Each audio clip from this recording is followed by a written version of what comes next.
بسم الله الرحمن الرحيم. معاكم سنيور كريم مدرس اللغة الإيطالية لأولى ثانوي، تانية ثانوي، تالتة ثانوي. احنا النهارده موجودين ليه وبنعمل ايه؟ احنا النهارده عندنا كورس التأسيس. الطالب اللي طالع تالتة ثانوي بيجي لي نوعين من الطلبة. طالب كان شغال أولى وتانية تمام زي الفل متأسس، بس جاي على تالتة وقع منه شوية حاجات أو ناسي. فسنيور أنا عايز أعمل مراجعة. احنا النهارده موجودين عشان نراجع على كل الحاجات اللي أنت خدتها في أولى وتانية بأمر الله. الطالب الثاني اللي على الله حكايته ده كتير بقى. سنيور انا ما بعرفش اي حاجه في الايطالي، ده انا ما اعرفش الحروف، ده انا ما اعرفش كلمه اهلا، انا ما بعرفش اكتب اي حاجه بالايطالي. انا داخل ثالثه ثانوي ولا على الله حكايتي، اعمل ايه؟ تعال انت موجود معايا النهارده عشان اسسك وتبقى برنس قبل ما تدخل ثالثه ان شاء الله. عايز من حضرتك كشكول، قلم، كوبايه الشاي وكوبايه القهوه، وتفوق معايا واكتب معايا كل حاجه هنكتبها النهارده وهناخدها النهارده عشان تبقى في كشكولك التمام، تبقى الدنيا متظبطه معاك وتبقى برنس الايطالي قبل ما تدخل ثالثه بامر الله. النهارده في الكورس احنا هنتكلم على ايه؟ ايه الحاجات اللي انا لازم ابقى بطل وعارفها قبل ما ادخل ثالثه ثانوي عشان الايطالي ده يبقى ال 40 درجه دول في جيبي، انا ضامنهم، انا مقفل الايطالي. حضرتك لازم يبقى عندك قواعد النطق. سنيور انا لازم انطق؟ يا سنيور انا بقرا اي حاجه. لا يا بطل، ما انت لازم تنطق صح عشان انت داخل على كلمات. فانا لازم ابقى عارف انطق عشان اخش على الكلمات اللي هحفظها وبعد كده اخش على القواعد الاساسيه. خد بالك بقى من الغلطه دي يا بطل في اول السنه. حبيب قلبي يجي يقول لي ايه؟ سنيور انا جامد جدا في القواعد بس ما بحفظش كلمات. يا بطل انت بتذاكر غلط.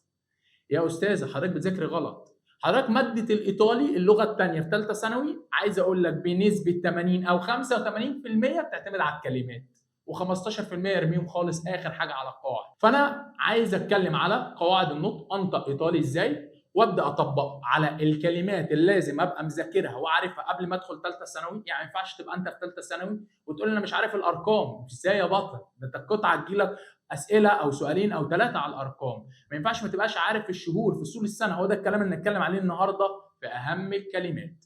بعد كده عندي اهم الاساسيات والقواعد، الضمائر والكلام ده كله هنتكلم على الكلام ده بالتفصيل. فده محتوى الكورس بتاعنا. تعالى نبدا. اول حاجه نتكلم على النطق. لو انا اتكلم عن النطق، طب انا المفروض اذاكر ايه واعرف ايه في النطق يا سينيور؟ اول حاجه واهم حاجه بطل الحروف المتحركه. لازم تبقى عارف الفرق ما بين كل حرف من دول بيتنطق ازاي. طيب الحروف المتحركه عندنا 5 حروف. ايه الفرق ما بينهم يا بطل؟ ركز لي قوي على الحرف الاول والثاني. الحرف ده اسمه صوتي طالع لفوق كده اكني اتخبطت في حاجه فبقول هنا صوتي خارج زي ما هو كده من غير ما بطلع ولا بنزل، بقول ايه اكني بعترض على حد، بقول ايه. يبقى هنا بقول هنا بقول ايه. تعال نطبق الكلام ده في اول كلمه. هنا يبقى با. هنا ايه يبقى ري. يبقى كلمه اسمها بادري يعني اب. هنا اطلع والايه تبقى مادري. يلا قول انت. ده وهنا ايه يبقى كلمه اسمها ايه؟ ارتي. هنا اطلع والايه يبقى ماري. اطلع هنا تبقى اسمها برافو شاطر زيك كده. طيب بعد كده هنا عندي حرف الاي. اكسر. يبقى هنا اي. تعال نجيب لك كلمه فيها اي. بص الكلمه دي اكسر هنا كده يا بطل تبقى اسمها ايه؟ بريمو. هنا اسمها ايه؟ اكسر. كتاب يعني ايه؟ ليبرو. بص تعال نلعب هنا الحرف ده. هنا هنا اي. هنا يبقى ماتيتا. هنا وهنا اي. اقرا كده يا بطل لوحدك اسمها ايه؟ شاطر. بامبينو. يبقى هنا اي. هنا ايه الفرق ما بين دول يا سينيور؟ اعرف اقول الفرق ازاي؟ افتح بقك واقفل بقك. يعني ايه يا سينيور؟ هنا افتح بقك شويه قول او. هنا اقفل بقك فتقول او. طيب تعال نطبق. هنا وهنا فبقول تورو. بص هنا بقى اقول اونو. لا اقفل بقي اكتر اسمها اونو. مين فاكر ده اسمه ايه؟ يبقى كلمه اسمها التو. هنا ماجرو. هنا ناقص لنا كلمه ايه؟ 2 تي. 2 تي يبقى اسمها جاتو. طب ما تقولهاش جاتو ليه؟ لان الراجل جايب لي كام تي؟ 2، يبقى اسمها جاتو. اقرا اخر كلمه لوحده. يبقى اسمها ايه دي يا بطل؟ ده حرف يبقى اسمها اورا. اورا بطل. بعد الحروف المتحركه بطل هتخش لي على حرف السي اللي هو بالايطالي اسمه تشي. اسمه ايه تاني؟ تشي. وهنا ابدا بقى، هو انا هنطقه تشي ولا هنطقه بصوت الكاف؟ تعالى اسهلها لك من قبل ما نبدا. لو جه وراه حرف الاي والاي انطقها بالت شين يا بطل. اي واي ت شين. هنا اهو، هنا اهو كده ت شين. اي حرف تاني تبقى بصوت الكاف. يبقى تعال نطبق ده الاول. ده اسمه كده ايه؟ تشي. يبقى الكلمه دي اسمها ايه؟ قول انت كده اسمها ايه؟ تشيبو. تشيبو. هنا الكلمه دي اسمها ايه؟ فيتشينو يعني قريب. هنا دي اسمها ايه؟ اكسر هنا وهنا ايه وهنا سهله جدا. الكلمه دي اسمها تشينيما. تشينيما. هنا ت شين برضو بس من غير ما تكسر بقى لو انت قاعد مصحصح. هنا انا كسرت عشان الاي اسمها تشي، لكن هنا ايه فاسمها تشي. اقرا دي كده يا بطل. شاطر. تشينا. تشينا. هنا تشيرتو. تشيرتو. هنا تشينترو. تشينترو. امال هنا دي يا سنيور اقراها ازاي؟ هي ت ش، بس شايف لما يبقى في حرف الاس ده هنطير الت دي هتبقى شي على طول. فهنا اقول او شي ر وشيره وشيره. هنا شيل الت خليها شين بس يا بطل، يبقى اسمها ايه؟ او شيتا. وشيتا. هنا تبقى شي يبقى اسمها شينا. شينا. هنا شندري. شندري. يبقى انا قلت لك لو انت مركز معايا هنا كده وهنا اي وايه يبقى انطق ت ش يبقى اسمها شي. اي حاجه غير الاي والايه انطق كاف بقى. بص هنا هناخدها هنا اهو. كا كو كو. هنا كا يبقى كلمه اسمها كارو. كالدو. اقرا دي لوحدك اسمها ايه؟ اميكا. اسمها ايه؟ بانكا. هنا تبقى كو، وهنا الاس ما بيجي ما بين حرفين متحركين ياخد صوت الزين، وهنتكلم على الكلام ده بالتفصيل. طبعا هنا تقول لي كوسا. كوس 2 اسمها كوزا. كوزا ان كان في ايطاليين بيقولوا كوسا. هنا كومي. كومي. هنا كو لوري. كولوري. كولوري. هنا بانكو. بانكو. هنا هقفل بقي شويه فبقول كو. كلمه مهمه قوي سهله جدا اسمها سكوالا. سكوالا يعني مدرسه. هنا الزد اهي اس ما بين متحرك ومتحرك يبقى اسمها سكوزا. سكوزا. دي صعبه شويه اسمها كووكو. صعبه دي شويه. كووكو. هنا بقى يبان العيل المركز اللي كتب اللي احنا قلناه. هنا هنطق كو، لكن هنا هنطق ت شين يبقى اسمها كوتشينا. كوتشينا. كوتشينا يعني المطبخ. عشان في ناس منك يجي لك في القطع يقول لي كوتشينا، يقول لي انا ده كوتشينا. كوتشينا دي يا حبيب قلب اخوك. صح صح. كوتشينا يعني المطبخ. طب سنيور لو جه وراها حرف الاتش برضه كاف. ما احنا اتفقنا وراها اي ت شين، وراها اي حاجه ثانيه كاف. فهنا هقول كي. هنا هتكسر اقول كي. هنا هفتح اقول كي. يلا بطل اقرا. مي كي. ان كي. بر كي. كي كوزا. كي كوزا. طب هنا اكسر بقى تبقى اسمها ماكينه، عشان في ناس غلط بتقول منكم ماكينه. ايه ماكينه دي؟ ده فلاحي خالص. ماكينه. ماكينه. هنا كيافي. كيافي. هنا كونكي. كونكي. هنا اقول ايه؟ كي. ده الفرق ما بين ادوات الاستفهام كي وكون كي.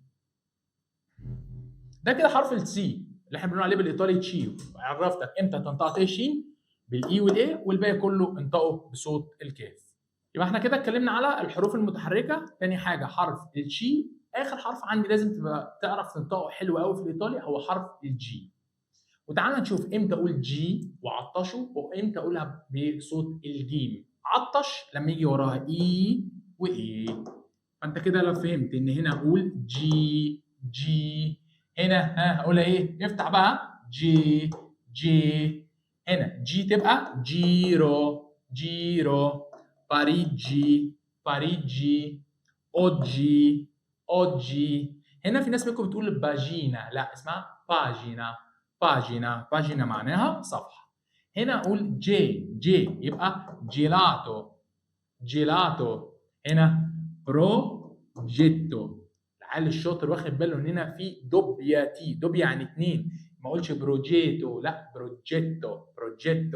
هنا جي اكثر، ني اكثر تاني، توري يبقى اسمها جينيتوري. هنا الناس بقى بتسمع كلمه اسمها يقول لك ايه؟ جنتيلا. ايه ده؟ ايه جنتيلا دي؟ جنتيله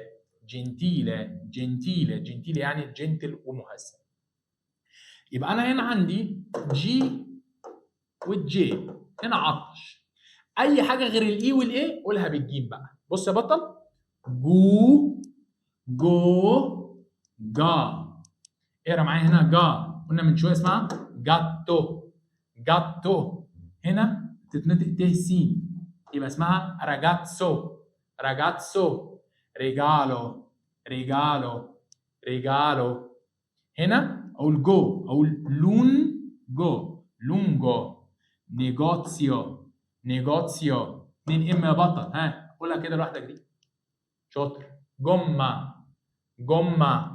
هنا جوانتي. هنا اكسر، لينجوا. في تركايه تانية في حرف الجي، تعالى نقولها مع بعض. بص يا بطل بقى، حرف الجي لما بيجي وراه ان ما بيتقريش. خلاص الجي هنا راحت. بص جي ان او، اكسر، شيل الجي خالص وتبقى اسمها نيو. هو فين الكسره دي يا سينيور؟ هي دي القاعده بقى، ركز معايا.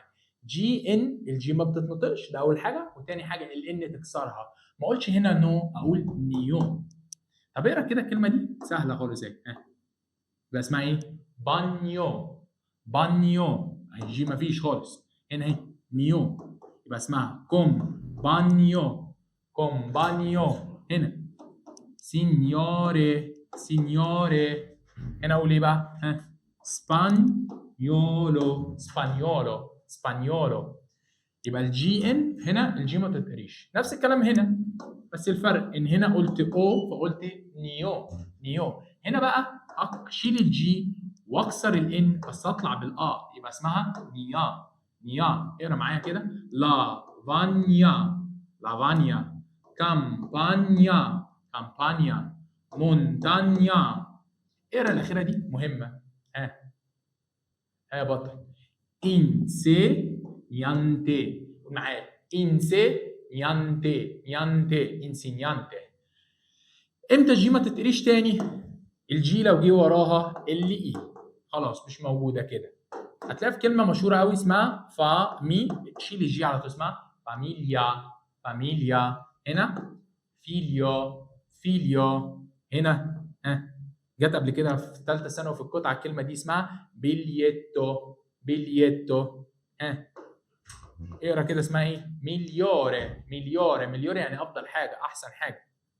ده كده نطق حرف الجي. وهنا في السبوره دي احنا اتكلمنا امتى ما اقراش الجي. اخر حاجه في حرف الجي عشان نبقى خلصنا منه، هو لو جه وراه حرف اتش عطش، لا ما تعطش، ما احنا خدنا المبدا بقى. هنا ايه؟ اهو تاني، جي جا جو. وهنا عندي هنا هتبقى اسمها جي، وهنا اسمها جي. ما بتجيش في كلمات كتير قوي في المنهج عندك، زي الكلمه هنا اسمها مارجريتا. البيتزا مارجريتا. وهنا انجلترا. اخر حاجه ما تنساش الجي ان او اسمها نيو، وهنا دي اسمها نيا، وهنا اسمها لي. ما تتقريش الجي في الثلاث مواقف دول. حرف الاس لما يجي 2 اس لازم اديله حق ان هو جاي 2 اس، يبقى انطقها بحرف الاس يا بطل. دي اسمها كاسا. هنا اقرا ازاي؟ دي اديسو. هنا كلاسي. هنا بروفيسوري. عارف بقى هنا كم اس؟ واحده. ينفع انطقها بصوت الاس؟ لا، عشان جاي قبلها متحرك وبعدها متحرك يبقى بصوت الزين، يبقى اسمها ميزي، وميزي معناها شهر. بص يا بطل بقى، واكد عليك تاني في الحته دي، لما يبقى عندي اس واحده قبلها متحرك وبعدها متحرك انطق بصوت الزين، يبقى ما تقولش هنا ناسو، غلط، نازو، زي الكلمه الاخيره اللي احنا قلنا اسمها ميزي. هنا ما تقولش كاسا، قول كازا، كازا. هنا الكلمه دي مهمه قوي، اسمها فرانشي، فاكر دي؟ تشي، تشي، فرانشيزي، فرانشيزي. الحرف لو جالي مرتين ما ينفعش اكله في الكلام واقوله مره واحده، غلط. لازم تبين ان هو جاي مرتين. يعني لو سبتك انت تقرا الكلمه دي، اوعى تقول نونو، نونو لا، اسمها نونو، نونو. خلي بالك، نونو يعني الجد، اوعى تروح تقول لجدك نونو، الموضوع يبوظ مننا خالص. هنا 2 ال، ما تقولش بيلو، غلط، بيلو، بيلو. هنا 2 تي، يبقى اسمها ست، ست. وسبحان الله، ست معناها 8، ودي من الحاجات اللي اوعى تقع فيها. لكن هنا اوتو، اوتو يعني 8، ست يعني سكوزا. هنا ستة يعني 7، الراجل كاتبها غلط. ستة يعني 7، لكن اوتو يعني 8. هنا اضم حرف الاو فاقول فرو، فرو. وهنا 2 تي تبقى اسمها فروتا، فروتا. هنا مش جومه، اسمها جمه، جمه. هنا سيبك بقى انت تقرا دي لوحدك. 2 ان يا بطل اسمها ايه؟ انو ولا انو؟ شاطر، انو. هنا دوتوري، دوتوري. فهمت كده فكره الحروف المتكرره؟ خلصت من الحروف وبقيت عارف انطق كويس، ابدا اطبق الكلام ده. اطبقه على ايه؟ رقم واحد، واهم حاجه، اهم حاجه الارقام. كتير منكم بيبقى لحد شهر 3 4 وخلاص ناقص شهرين على الامتحان، وبقول له يقرا القطعه ونحل القطعه، يقول لي انا مش حافظ الارقام. بتعمل ايه يا بطل؟ يا سنيور الارقام دي كتير قوي، احفظها ازاي؟ يا بطل ده انت هتحفظ من 1 ل 10، هتلاقي بعد كده الموضوع بيتكرر. تعالوا نقرا الاول مع بعض. اونو، اونو. هنا دوه، دوه. هنا حرف الاي تبقى اسمها تري، تري. هنا 2 تي تبقى اسمها كواترو، كواترو. خلي بالك من الكلمه دي عشان في ناس كتير بتنطقها غلط. اسمها تشينكوي، تشينكوي، تشينكوي، 5. سي، سي، سي، اللي احنا كانت مكتوبه غلط في السبوره اللي قبلها. هنا عندي 6، 6، 6 يعني 7. اوتو يعني 8، فما تتلخبطش. 6 يعني 7، اوتو يعني 8. نوفي. هنا اقرا دي ازاي؟ اقسمها، اقسمها كده في النطق. ديتشي، يبقى اسمها ايه تاني؟ قول معايا، ديتشي. ديتشي يعني 10. طب بقيه الارقام الكتير قوي دي يا سنيور احفظها ازاي؟ شغل دماغك. انت 11 هتقولها ازاي؟ هتقول 1 وبعد كده 10. 1 اسمها ايه؟ اونو، و10 اسمها ايه؟ ديتشي. فاهو ادي 1 وادي 10، بقت اسمها اونديتشي، اونديتشي. 12 ادي 2 وادي ال10، يبقى اسمها دوديتشي، دوديتشي. تعال نشوف 13 كده، ادي 3 يعني 3، وادي 10 اهي، يبقى اقراها انت كده اسمها ايه؟ شاطر، تريديتشي، تريديتشي. هنا كواترو، لكن هنا بقت اسمها كواتور، كواتور، كواتور ديتشي، كواتور ديتشي. الارقام المهمه قوي لازم تركز عليها هو رقم 15 عشان مختلف خالص. 5 يعني تشينكوي، لكن 15 اسمها كوينديتشي، كوينديتشي. لكن 16 سيديتشي، سيديتشي. فاكر 7 يعني ايه؟ 6. هنا بقى هتلاقي في اختلاف بسيط شويه، ان الراجل بقى يجيب كلمه 10 في الاول، فبقى اسمها ديتشاس 6. شايف؟ 2 اس و2 تي، ديتشاس 6. هنا عندي ديتشوتو، ادي ديتش يعني 10 واوتو يعني 8، ديتشوتو. طب جه الراجل في القطعه قال لك باولو عنده ديتشانوفي اني. طب انا اجيبها ازاي؟ اجيبها منين ديتشانوفي دي؟ احفظ من 1 ل 10 وركز معايا. انت حافظ 10 يعني ديتش اهو، نوفي يعني 9، 19، خلاص جبتها. تمام؟ يبقى مهم جدا ان الراجل لما يكتب لي الرقم ده في القطعه اعرف انا افسر ان دي اتش يعني 10 و6 يبقى 7 يبقى 17. اجي من هنا ابدا احفظ، ده مهم قوي. بنتي يعني 20، بنتي يعني 20، وابدا استخدم 21. اقولها ازاي؟ اقول ال 20 الاول وبعد كده احط رقم واحد. ما انت واحد حفظتها معناها ايه؟ اون، عشان كده قلت لك الاساس هم اول 10 ارقام. حفظت 20 يعني 20، اجمعهم بقى على بعض تبقى اسمها فينتونا، فينتونا. جه قال لك ماريا عندها 22، ادي 20 يعني 20، دو يعني 2. 23 يبقى 23. طب فاكر كلمة تري يعني ايه؟ 3. طب 13 قلناها اسمها ايه؟ تريديتشي. ادي الثلاثة وال10 يبقى 13. طب عايز اقول 30 هتستخدم مقطع اسمه انت، يبقى اسمها ترينتا. ترينتا ترينتا يعني 30. يبقى انا من مهم قوي احفظ 20 يعني 20 و30 يعني ترينتا. طيب قول لي انت بقى يا بطل، الرقم ده لو جالك في القطعه تشتغلوا ازاي؟ انت حافظ تري يعني 3، حط لها انت يبقى ده 30. دو يعني 2 يبقى 32. ها 34. تري يعني 3، ترينتا يبقى 30، كواترو 4 يبقى 34. تمام؟ فاكر 4 يعني ايه؟ كواترو. طب 40 اسمها كوارانتا. كوارانتا قال لي كوارانتا دوه. كوارانتا يعني 40، دوه يبقى 2. كوارانتا دوه. كوارانتا سي. كوارانتا فاكر سي يعني 6. هنا ارجع معايا بخمسه. ها تشينكوي. تشينكوي يعني 5. جه قال لك تشينكوانتا يبقى 50. تشينكوانتا تري. قولها لي انت كده لوحدك يا بطل. تشينكوانتا يعني 50. ها تري يعني 3 يبقى 53. تشينكوانتا 6 ادي 5. فاكر 6 يعني ايه؟ اوعى تقول 6، لا 6 يعني 7. تشينكوانتا 6 يعني 57. زهقت من الارقام؟ خلاص هاني، بس زي ما بقول لك عشان تشتغل ارقام صح ركز لي على من 1 ل 10. حسيت بلخبطه احفظ من 1 ل 20 واقفل على كده. طب انت راجل جامد جدا وشاطر في الايطالي وعايز اسافر ايطاليا وبرنس في نفسي، لا احفظ بقى معايا الارقام لحد 1000. ها بص هنا 60. 60 60 معناها 60. ادي 60 وحط لي دوه. ادي 6 ودوه يعني 2 يبقى 60 دوه 62. 60 3 ادي 6 و3 يعني 3. طيب هنا 60 6. 60 6. 60 6 وسي يعني 6 يبقى 66. طيب جه هنا سينيور قال لي 60. لا 60 غير 60. وده العيل الحريف قوي يبقى مركز ان 60 معناها 60 لكن 60 70. طب دوه سهله يبقى 72. هسيبك يا بطل كده اشرب كوبايه شاي ولا شد كده كوبايه ميه وقول لي انت لوحدك 60 نوفي يعني ايه؟ هي دي يا سينيور 60 ولا 60؟ ركز، دي فيها 2 تي. 6 يبقى 7 معاها انت يبقى 70. نوفي يبقى 9 يبقى 79. فاكر اوتو؟ اوتو يعني ايه؟ 8. طب اوتانتا 80. خلاص فهمنا اللعبه بقى يا سينيور. اوتانتا سي ادي 8 وسي يعني 6 86. اوتانتا نوفي. اوتانتا يعني 80. نوفي يعني 9. طيب نوفي 9 امال ما يقول نوفانتا 90.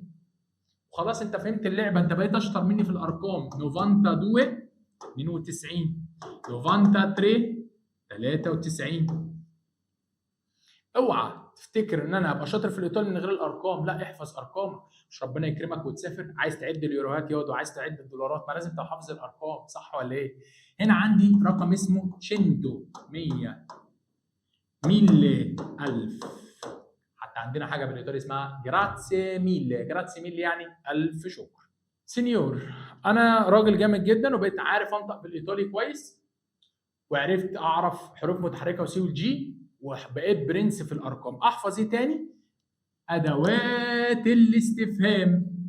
ليه يا سينيور؟ حبيب قلبي بيجي طالب منكم وهو بيحل القطعه بيقول لي يا سينيور انا بقيت اقرا القطعه وافهمها واترجمها بس ما بعرفش الراجل عايز مني ايه في الاسئله. ليه؟ عشان هو مش حافظ ادوات الاستفهام.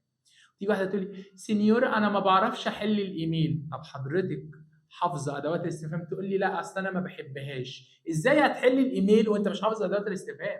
احفظ ادوات الاستفهام يا صديقي من قبل ما تدخل ثالثه عشان تبقى برنس. انت كده جامد. تعال نشوف. سي والاتش كاف مع الاي تبقى اسمها كي. عشان في ناس ممكن تقول شي غلط. كي. كي معناها مين. طب حطيت لها كن كي بقى معناها مع مين. طب قال لي دي كي معناها لمن. بالبلدي الحاجه دي بتاعت مين. يبقى كي مين. كون كي مع مين. دي كي لمن. عندي حاجه اسمها دوفي ودي دوفي. دوفي يعني اين، بسال على المكان. دي دوفي من اين، ودي بسال بيها على الجنسيه. بقول لك دي دوفي سي انت منين. عندي هنا فاكر السي والاتش تنطق كاف عشان في ناس بتقولها بيرتشي غلط، اسمها بيركي.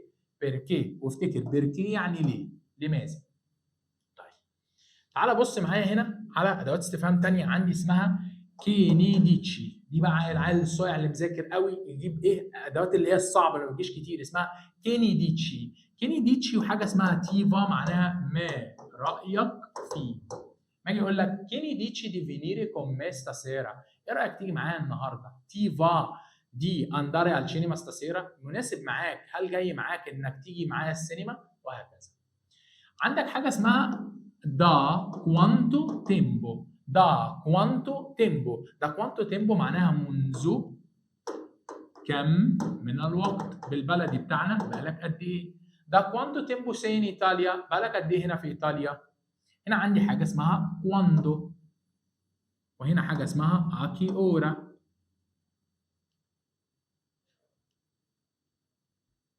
ماشي، كواندو اكي اورا. كواندو غير كوانتو. ايه ده سينيور، هو دول زي بعض؟ الفرق يا بطل هو حرف الدي. بص، كواندو، كوانتو، دي وتي. كواندو اللي بالدي معناها متى، كوانتو اللي بالتي معناها كم. تفرق طبعا. لما اجي اقول لك كواندو ci incontriamo stasera، هنتقابل امتى النهارده، غير ما اقول لك quanti ragazzi ci sono in classe، في كام طالب في الفصل. فده هنا عايز عدد، لكن متى يبقى عايز وقت. عندي حاجه اسمها هنا اكي اورا. اورا معناها ساعه، فاكي اورا معناها في اي ساعه. وما تيجي تجاوب بتقول alle 4، يعني الساعه 4. كلمه كومي، كومي ايه معناها كيف يكون. بير كوالي موتيفو، لو حب يجيب حاجه صعبه شويه ما يجيبلكش ايه، ما يجيبلكش كلمه بيركي، يقول لك بير كوالي موتيفو. بير كوالي موتيفو معناه ما هو السبب. هنا عايزين نتكلم على حاجه اسمها كي. ايه ده، دي شبه كي. بص يا بطل، كي يعني مين، لكن كي معناها ما او ماذا. وساعات بنقول كوزا معناها ما او ماذا. بص بقى دي كمان، ده ساعات بيقول كي كوزا معناها ما او ماذا. يبقى كلمه ما او ماذا بالايطالي ممكن اقول كي، ممكن اقول كوزا لوحدها، ممكن اقول كي كوزا. عندي حاجه اسمها كوالي. كوالي معناها ما او اي. كون كوالي ميتسو. ميتسو، ميتسو معناها وسيله، فكون كوالي ميتسو معناها باي وسيله مواصلات. كومي فاي. كومي فاي معناها كيف تذهب. لو انت مركز، فاي يعني تذهب، فبقول كومي فاي، لكن كومي ايه معناها كيف يكون.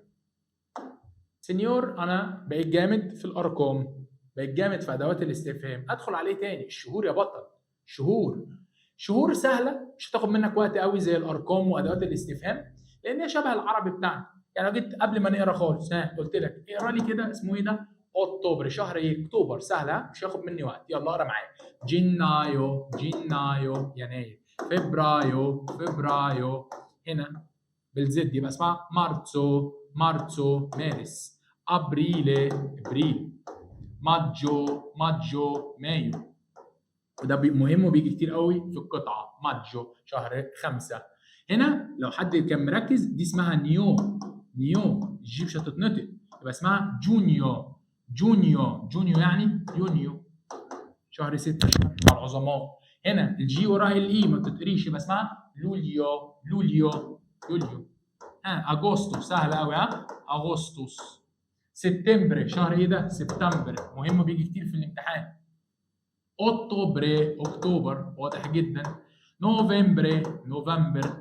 ديسمبر، ديسمبر. عارف الكارثه في ايه بقى يا صديقي؟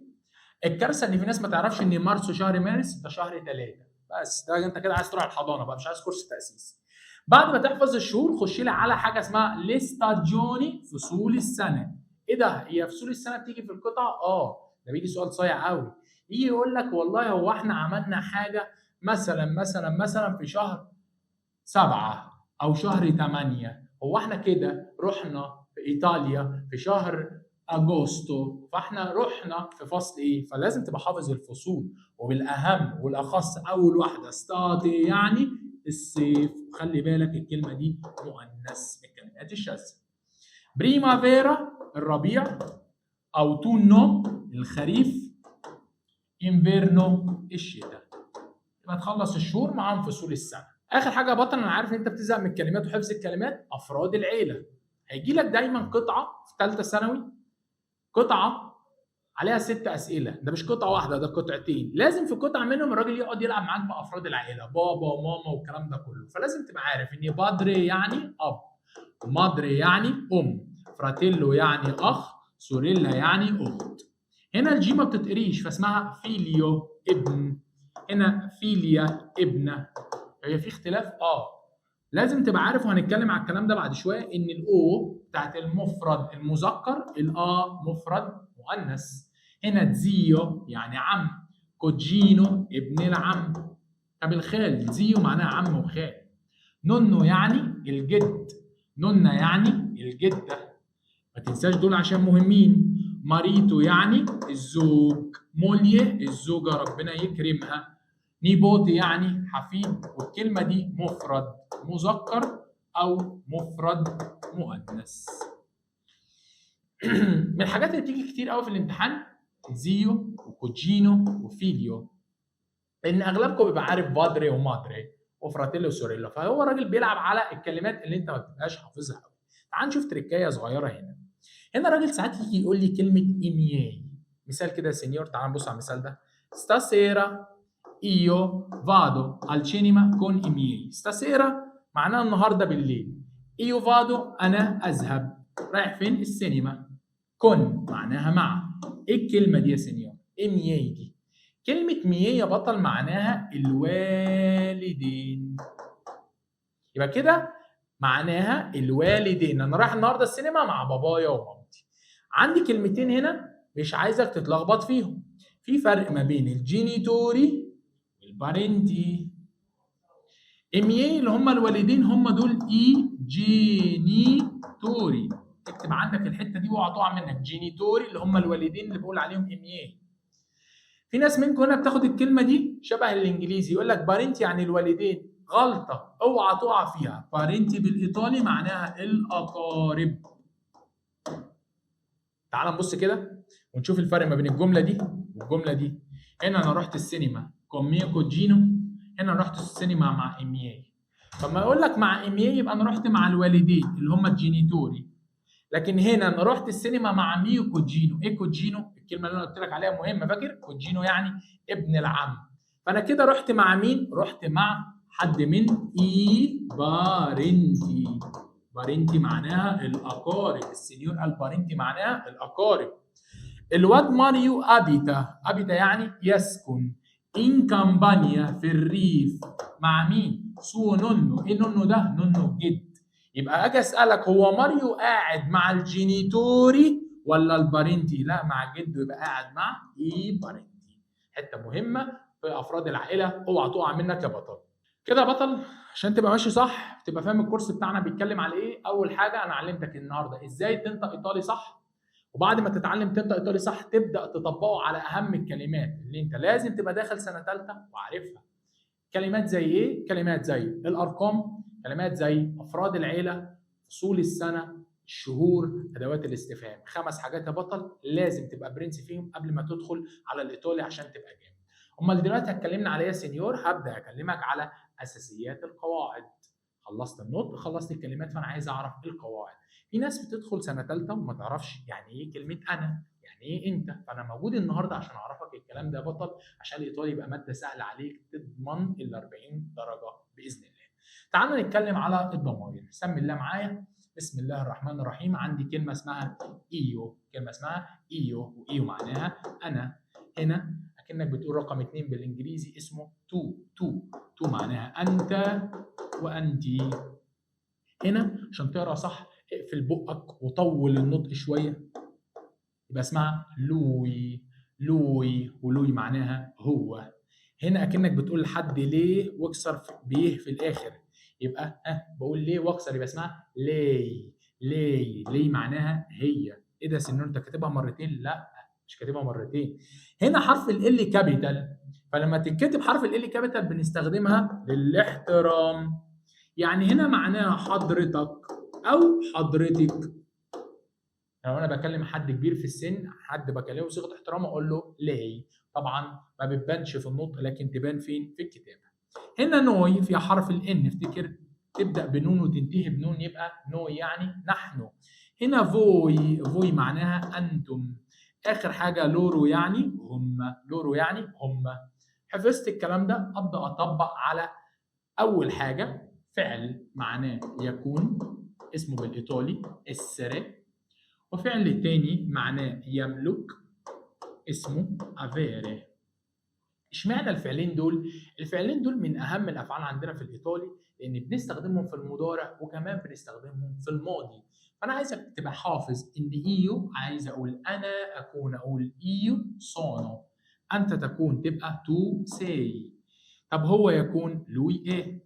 طب هي تكون لي ايه؟ طب حضرتك يكون لي ايه؟ هنتعلم حاجه كده، شايف دول كلهم زي بعض، يبقى عايز اقول هو او هي او حضرتك كلهم هيبقوا نفس الفعل.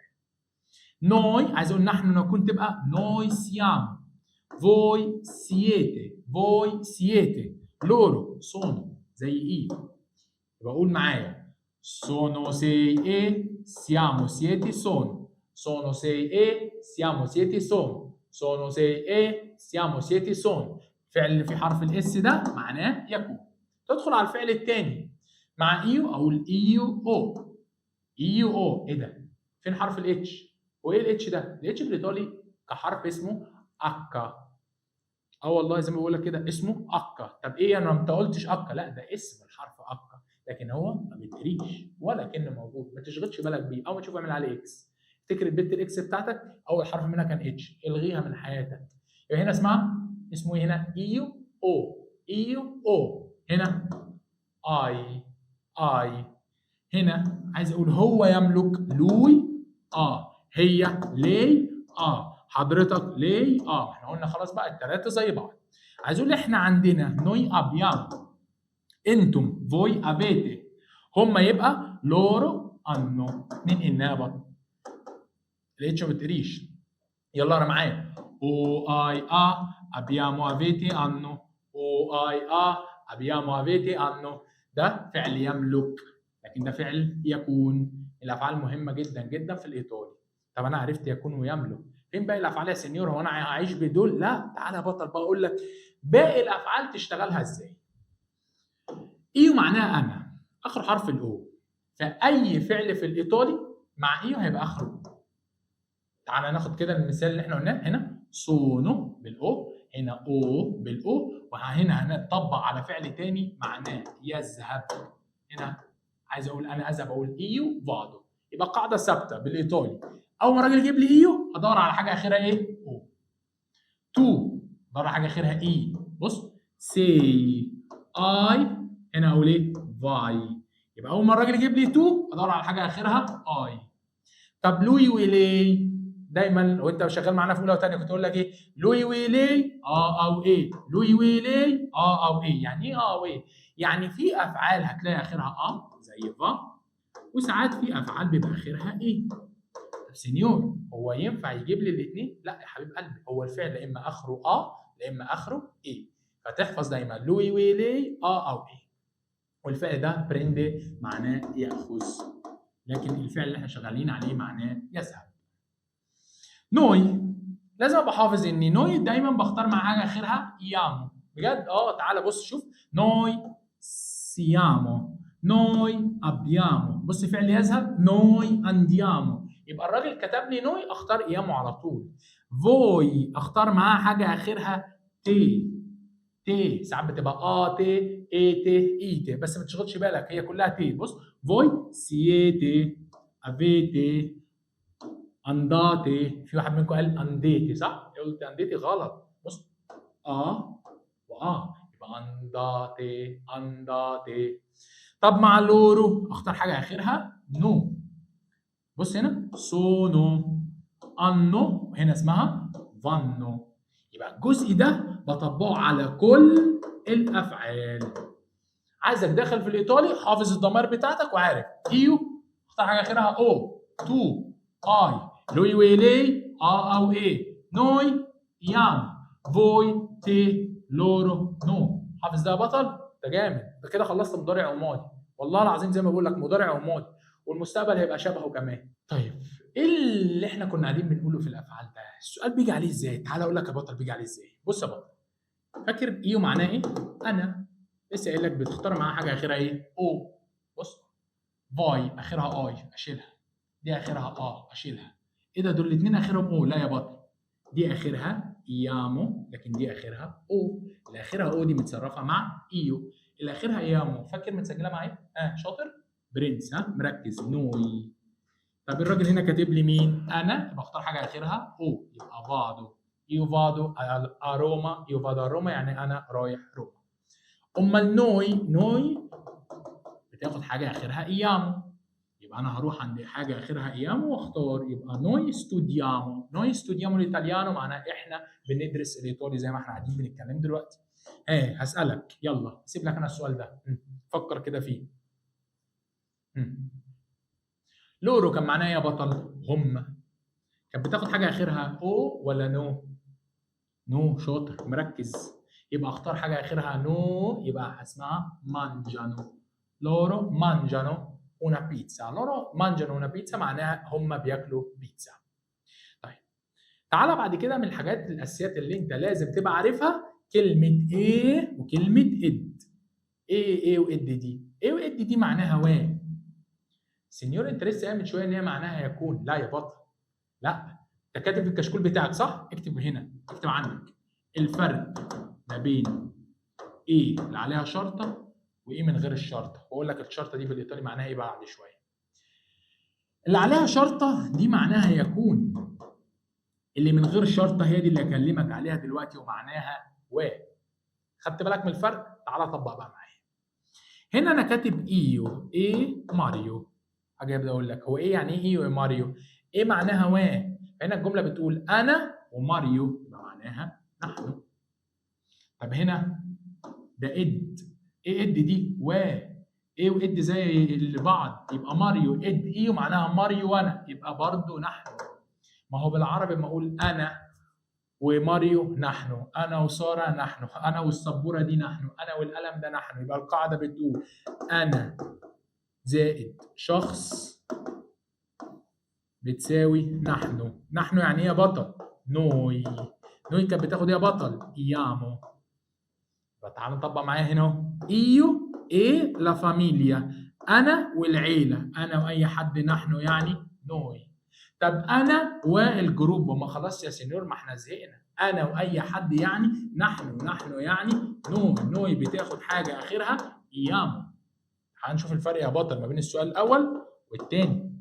هنا الراجل كاتب ايو بس انا، لكن هنا الراجل بيقول لك انا وماريو. فاكر من شويه ايو يعني انا واختار حاجه اخرها او، يبقى هنا فادو.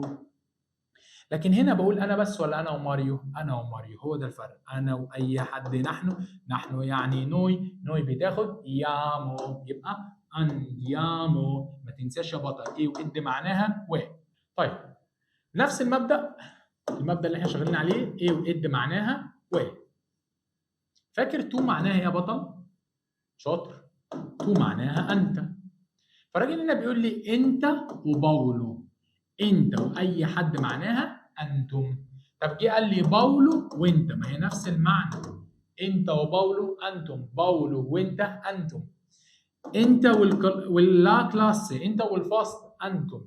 القاعده بتقول انت واي شخص بتساوي انتم. مين فاكر انتم يعني ايه؟ لو انت مركز، انتم يعني فوي. طب فوي كانت بتاخد حاجه اخرها تي، مش احنا كنا بنقول فوي سيتي، فوي افيت. تعال نشوف الفرق ما بين السؤال رقم 3 و4.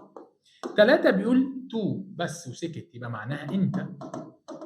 لكن هنا الراجل بيقول لي انت وساره. انت واي حد معناها انتم، وانتم يعني فوي.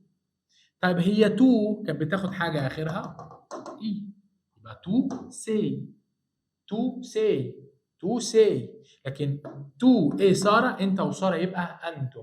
انتم يعني فوي. فوي بتاخد حاجه اخرها تي، يبقى بقول فوي سي. تمام؟ طيب لو جه قال لي ماريو ايه ساره، جيت سالتك هي ايه هنا دي معناها يكون ولا و ماريو وساره يبقى هما يعني لورو. البادري لا مادري اللي حفظ الكلمات اللي كتبناها من شويه، الاب والام، بابا وماما اقول عليهم ايه؟ هما يعني لورو. ملخص الحته اللي احنا قلناها دلوقتي ان ايه واد معناها و بالعربي. انا واي حد نحن، انت واي حد انتم، اي شخص نقول عليهم ايه؟ هما. تاني حاجه بطل لازم تبقى عارفها الفاصله اللي بتيجي بعد الاسم. هي مهمه قوي الفاصله دي طبعا. الفاصله افتكر ان الراجل حاططها في السؤال بشعياء منه، لا ده الفاصله ليها سبب. ايه السبب؟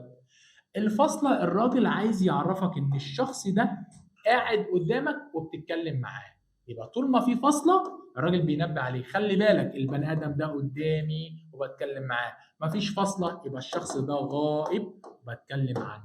في فاصله قدامي وبتكلم معاه، فاصله قدامي بتكلم معاه، تمام؟ يبقى ماريو هنا قدامي اقول له انت. مين فاكر انت يعني ايه؟ تو اختار حاجه اخرها ايه. طيب هنا في فاصله؟ لا مفيش، يبقى ده الشخص ده غائب بتكلم عنه اقول عليه هو، وهو يعني لوي، ولوي وليه بتاخد حاجه اخرها او ايه. وده الفرق ما بين سؤال 1 و2. هنا باولو وهنا باولو. ايه الفرق؟ هنا في فاصله، الفاصله يبقى باولو ده قدامي، يبقى انت تو اي، يبقى الاجابه تبقى فاي. طيب هنا بقول له دوفي فاي، دوفي يعني اين. فاكر ادوات الاستفهام قلنا من شويه؟ اين تذهب اليوم؟ رايح فين النهارده؟ لكن باولو هنا غائب، انا قاعد بتكلم عنه اقول باولو هو يعني لوي، ولوي وليه بتاخد او ايه فا يعني يذهب.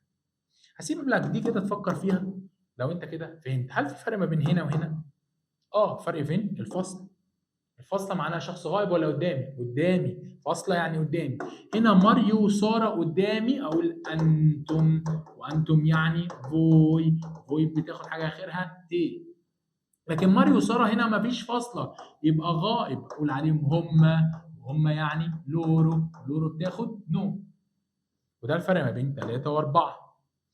كيارا اي ماريا هنا في فاصله، غائب ولا قدامي؟ الفاصله قدامي يا سينيور، زهقنا وحفظنا برنس. الفاصله قدامي يبقى كيارا وماريا قدامي اقول انتم يعني فوي واختار حاجه اخرها تي اهي انداتي.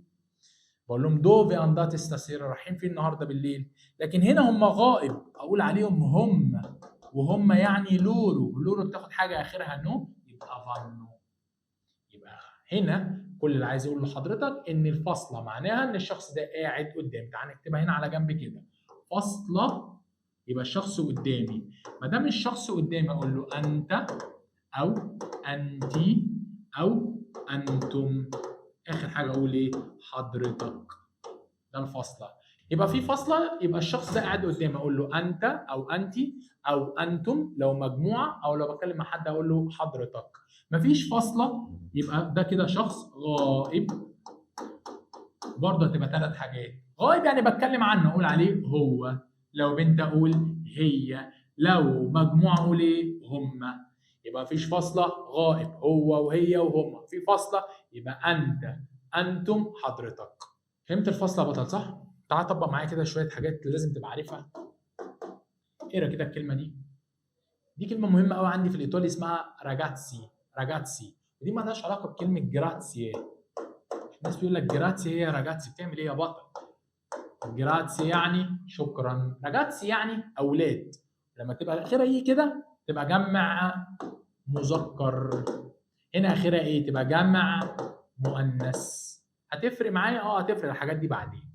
يبقى راجاتسي هنا راجاتسي يعني اولاد، وراجاتسي يعني بنات. هنا اميتشي يعني اصدقاء.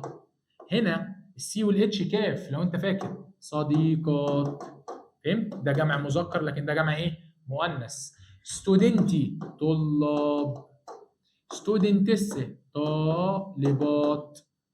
فاكر الكلمه دي قلناها من شويه قلت لك عليها مهمه، اسمها فيلي معناها ابناء اولاد. فيلي ابناء برضو بس بنات. وفيلي غير فراتيلي. فيلي غير فراتيلي. فيلي الصغيره معناها الابناء، فراتيلي معناها اخوات ولاد. سوريلي اخوات بنات. انا دول يا سينيور دول جداد عليا. لا يا بطل، انا قلت لك لازم داخل سنه ثالثه حافظ افراد العيله. طب ايه يا سينيور الفرح اللي انت عايز تقوله لنا ده؟ القاعده بتقول في فاصله صح؟ يبقى كده الاصدقاء دول غايب ولا قدامي؟ قدامي، فاصله يعني قدامي. طب الاصدقاء قدامي، اقول انت ولا انتم؟ انتم. وانتم يعني فوي. يبقى القاعده بتقول جمع وفاصله يعني فوي. جمع وفاصله يعني فوي. ليه؟ لان الجمع قدامي فاقول انتم، انتم يعني فوي، وفوي بتاخد حاجه اخرها تي. طبق معايا. راجاتسي كواندو نقط اكازا. بكلم الراجاتسي. في ناس منكم هنا يقول لك ايه؟ اول ما تشوف فاصله اعملها تو. ايه ده؟ ايه ده؟ بتقول ايه؟ في فرق ما بين انا بكلم بني ادم واحد اقول له انت، لكن بكلم مجموعه اقول انت ولا انتم؟ انتم. يبقى راجاتسي هنا اقول انتم. وانتم يعني فوي بتاخد تي، يبقى تورناتي. كواندو يعني متى، تورناتي يعني تعود. يبقى انا بكلم الولاد اقول لهم متى انتم هتعودوا الى المنزل. نفس الكلام هنا. ها، حفظت يعني ايه فراتيلي؟ فراتيلي يعني اخوات. اخوات اقول انت ولا انتم؟ انتم. بقول لهم كيكوزا. كيكوزا يعني ماذا. وهنا فوي يعني اختار حاجه اخرها تي. يبقى اقول كيكوزا فاتي. كيكوزا فاتي اوجي. هتعملوا ايه النهارده؟ يبقى في فرق ما بين الجمع والفصله والمفرد والفصل. المفرد والفصل اقول انت، لكن الجمع والفصل اقول انتم. مفرد وفصل انت يعني تو، واختار حاجه اخرها اي. لكن جمع وفصل فوي يعني انتم. ماشي؟ ما تسقطش الحته دي عشان مهمه. يبقى الفاصله قلت لك انت او انتم او حضرتك. طب انا اعرف منين يا سينيور ان الشخص اللي انا بتكلم معاه ده بكلمه بصيغه احترام وبقول له حضرتك؟ عندك 3 حاجات بتعملهم معامله احترام. كلمه سينيور بكل اشكالها، كلمه بروفيسور بكل اشكالها، كلمه دوتوري ودوتوريسا. يبقى دي الكلمات اللي بتدل على الاحترام. اول ما تشوف كلمه من دول حتى لو في فاصله احترام. يبقى سينيور ماريو المؤنث بتاعها سينيورا ساره، سينيورينا كيارا. في فرق ما بين سينيورا وسينيورينا. سينيورا ست كبيره، لكن سينيورينا انسه صغيره. عشان الستات بتزعل قوي من الموضوع ده. اوعى تقول لي سج، ده سج باولو ده سيد، ده سج ده اسم واحد. لا، سج معناها سينيور. سج اختصار سينيور، فسج باولو معناها سينيور باولو. كل ده بعامله معامله احترام. ايه تاني احترام؟ كلمة بروفيسوري مدرس. والسينيور على فكرة بتتقال على المدرس وبتتقال على أي شخص بيكلمه بصيغة احترام. يعني لو أنت قابلت واحد في الشارع عايز تقول له حضرتك تقول له سينيور. هل هو الراجل ده اللي في الشارع ده مدرس؟ لا. يبقى كلمة سينيور تستخدم للاحترام بمعنى حضرتك. لكن المدرس بقى هو بروفيسوري. ولو واحدة ست نقول لها بروفيسوريسا. ولو عايز اختصر الكلمة الكبيرة قوي دي أقول بروف ماريو. ده تاني كلمة احترام. تالت كلمة احترام دوتوري ودوتوريسا يعني دكتور ودكتورة. يبقى أنا عندي كام حاجة احترام يا بطل؟ 3 حاجات. سينيور بكل أشكالها، بروفيسوري بكل أشكالها، دكتوري بكل أشكالها. هل دي هتفرق معايا وأنا بحل؟ تعالى أوريك الفرق بين السؤال ده والسؤال ده. سينيور احنا حفظنا إن الفاصلة معناها إن الشخص قاعد قدامي. برنس، خلاص فهمت الحتة دي. بس في فرق ما بين ماريو وراها فاصلة وسينيور ماريو وراها فاصلة. ماريو ده صاحبي فاقول له انت، وانت يعني تو، وتو بتاخد حاجه اخرها اي. لما اقول له كواندو اقول له كواندو فينيشي لافورو. متى تنهي اللافورو العمل والشغل؟ هتخلص الشغل بتاعك امتى يا ماريو؟ انت. لكن سينيور ده احترام، ما ينفعش اقول له انت. الاحترام بحلها مع ليه، واللوي وليه بتاخد حاجه اخرها او ايه. فهنا اقول فينيشي. شايف الفرق ما بين النهايه؟ شايف يالا الشياكه والجمال؟ يبقى في فرق ما بين ماريو وما بين سينيور.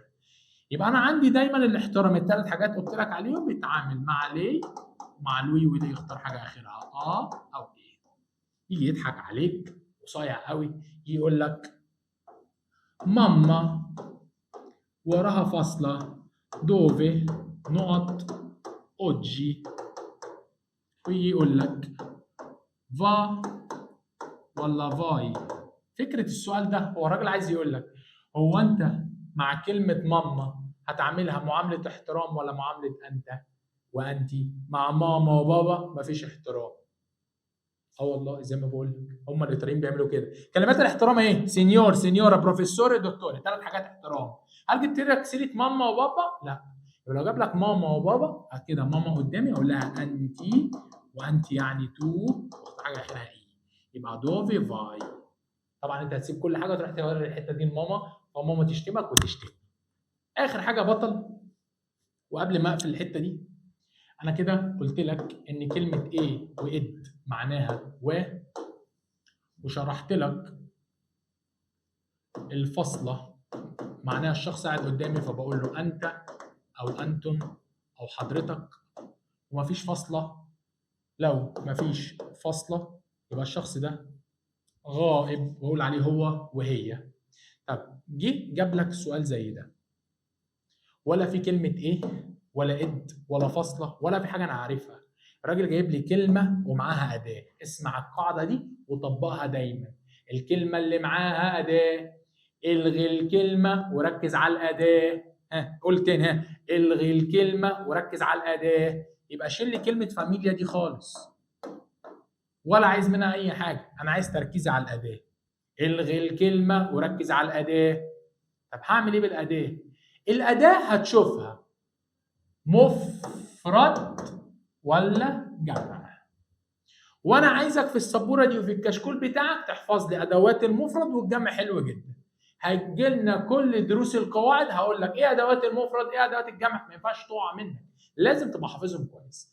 ادوات المفرد يا بطل اسمها لو لا الا ابوستروف. اسمهم ايه تاني؟ لو لا الا ابوستروف، لو لا الا ابوستروف. دي اسمها ادوات تعريف. عندي حاجه اسمها صفات اشاره، اسمها كويلو، كويلا، كويلا ابوستروف. برضه في صفات اشاره معناها هذا وهذه، اسمها كويستو وكويستا. سينيور دول كتير قوي، كتير قوي. ايه يا تخليك صايع، كلهم اخرهم او وابوستروف. بص، ما هي هي كويل، لو هي كويلو، لا هي كويلا، ال ابوستروف هي كويلا ابوستروف. فهمت اللعبه؟ هنا كويلو بقت اسمها كويستو، هنا كويلا بقت اسمها كويستا. بص هنا كويل اون، بص هنا لو كويلو اونو بالاو اهي، لا كويلا اونا. هنا ابوستروف صح اهي، كويلا ابوستروف، هنا اون ابوستروف، ودول اسمهم ادوات النكره. يبقى الغي الكلمه وركز على الاداه وشوف الاداه بتاعتك مفرد ولا جمع، واعرف ان المفرد دايما بيبقى اخرهم او ابوستروف. طب انا عرفت ان هم مفرد، اعمل ايه يا سينيور؟ خلاص انت حليت اللغز. المفرد بيساوي لوي ولي، ولوي ولي بتاخد حاجه اخرها او ايه. يبقى انا اول ما اشوف اداه مفرد اروح على الاجابات بتاعتي ادور على حاجه اخرها او ايه. يبقى فاميليا انا شلت فاميليا، الاداه هنا مفرد مع لوي ولي، لوي ولي بتاخد او ايه. يجي ناس منكم بقى يقول لك فاميليا يعني عيله، وعيله يبقى كتير، وكتير يعني هم. بتعمل ايه؟ انت بتالف يا اسطى. يا استاذ ده بتعمل ده في المطبخ. احنا هنا كلمه، شيل الكلمه وركز على الاداه، احذف الكلمه وركز على الاداه. خلصت ادوات المفرد، تعالى خش معايا على الجمع. ادوات الجمع، اول حاجه ادوات التعريف اسمها لي. دي ما بتتنطقش، لي. الفلاح اللي بيقول جلي وجلي، فلاح لي. دي ادوات التعريف. صفات الاشاره اسمها كويلي، كويستي. دول كتير يا عم، ولا كتير ولا حاجه، هم كلهم اخرهم وايه. صح كده؟ بص، لي، كويلي، كويستي، اخرهم ايه. بص دول اخرهم ايه؟ لي، كويستي، كويلي. ادوات الجمع اخرها وايه. اعمل ايه بالجمع يا سنيور؟ ادوات الجمع بتساوي ولورو اختار حاجه اخرها نو. تعال نطبق. ليه اميجا؟ اركز على الكلمه ولا الاداه؟ يا سنيور زهقنا، احذف الكلمه وركز على الاداه. الاداه بطل مفرد ولا جمع؟ جمع. عرفت منين اخرها ايه؟ ما السنيور قال الادوات اللي اخرها وايه ده جمع. طب ادوات الجمع بتتحل مع لورو بتاخد حاجه اخرها نو. يبقى هنا دي بتساوي لورو، واختار حاجه اخرها بان. عايز كل كلمه قلتها لحضرتك النهارده في الكشكول بتاعك. في حاجه واقعه مني مش فاهمها، تواصل معانا على الواتساب، تواصل معانا في السنتر، هتلاقي الرقم موجود. ابعت لنا قول لنا الحته دي انا مش فاهمها، الحته دي انا عايزها، انا عايز اعرف انتوا شغالين فين. كل ده هتلاقيه على الصفحه بتاعتنا وعلى القناه بتاعت اليوتيوب. فلو في اي استفسار ابعت لنا. اخوكم سينيور كريم، يا رب اكون فدتكم النهارده. تشاو.